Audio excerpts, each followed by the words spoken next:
Hi friends, welcome to series daily vlog. ఈరోజు ఎంతో టేస్టీగా ఉండే పూల్ మక్కన ములక్కడ కర్రీ ఎలా చేయాలో చూపిస్తున్నా అండి. ఫస్ట్ దానికోసం పాన్ పెట్టుకుని హీట్ అయ్యాక అందులో 2 స్పూన్స్ వేరుశనగుళ్ళు వేసుకుని వేయించుకోవాలి.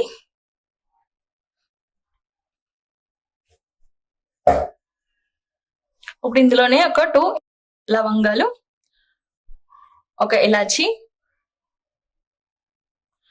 ఒక స్పూన్ ధనియాలు, 2 స్పూన్స్ ఎండు కొబ్బరి పొడి వేసుకుని వీటన్నిటిని బాగా ఫ్రై చేసుకోవాలి. ఇవి ఫ్రై అయ్యాక చల్లారి పెట్టుకున్న తర్వాత ఇందులో ఒక టమాటో కూడా వేసుకుని మెత్తని ప్యూరీ కింద చేసుకుని పక్కకు పెట్టుకోవాలండి. నెక్స్ట్ ఇందులోనే ఒకసారి పూల్ మక్కని కూడా వేసుకుని ఫ్రై చేసుకుందామండి. ఒక 5 minutes జస్ట్ ఫ్రై అయితే సరిపోతుంది. నెక్స్ట్ కర్రీ కోసం ఆయిల్ వేసుకుని ఆయిల్ హీట్ అయ్యాక అందులో సన్నగా కట్ చేసుకున్న ఆనియన్స్ వేసుకుని ఫ్రై చేసుకుందాం.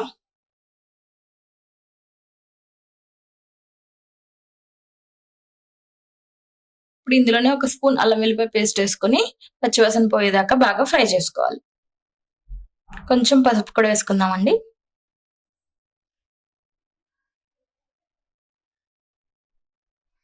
ఇప్పుడు ఇందులోనే కట్ చేసుకున్న ములక్కాడ ముక్కల్ని వేసుకుని వాటిని కూడా బాగా ఫ్రై చేసుకుందాం. ములక్కాడ కొంచెం మగ్గినాయి కదండి, ఇందులోనే కట్ చేసుకునే టమాటోలు కూడా వేసుకుని వాటిని కూడా మొత్తం ఒకసారి మగ్గనిద్దాము మూత పెట్టుకుని. ఇప్పుడు చూద్దామండి. కొంచెం టమాటో అనేది సాఫ్ట్ అయింది కదండి. ఇందాక మనం పేస్ట్ చేసుకున్న వేరుశనగుళ్ళు, కొబ్బరి ఇవన్నీ ఉన్నాయి కదండి, టమాటో ఇవన్నీ కూడా వేసి ఒకసారి బాగా మిక్స్ చేసుకుందాం.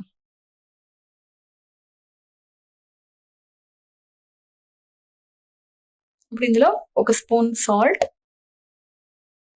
ఒక స్పూన్ కారం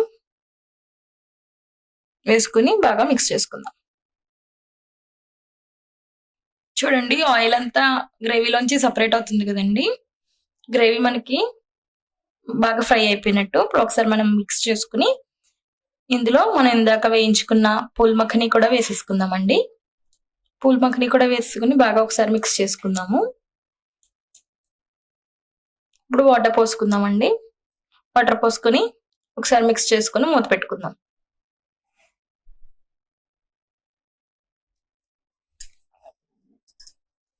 మూత తీసి చూద్దామండి. ఆయిల్ అంతా బయటికి సపరేట్ అయిపోయింది కదండి గ్రేవీలో నుంచి, కర్రీలో నుంచి. కర్రీ అనేది రెడీ అయిపోయినట్టే అండి. కొంచెం కొత్తిమీర జల్లుకొని బౌల్లోకి సర్వ్ చేసుకుందాం. అంతే అండి, ఎంతో టేస్టీ పూల్ మక్కన ములక్కాడ కర్రీ రెడీ అయిపోయిందండి. ఎలా ఉందో ట్రై చేసి కమెంట్ చేయండి. అండ్ నా ఛానల్ని సబ్స్క్రైబ్ కూడా చేసుకోండి. Thank you for watching.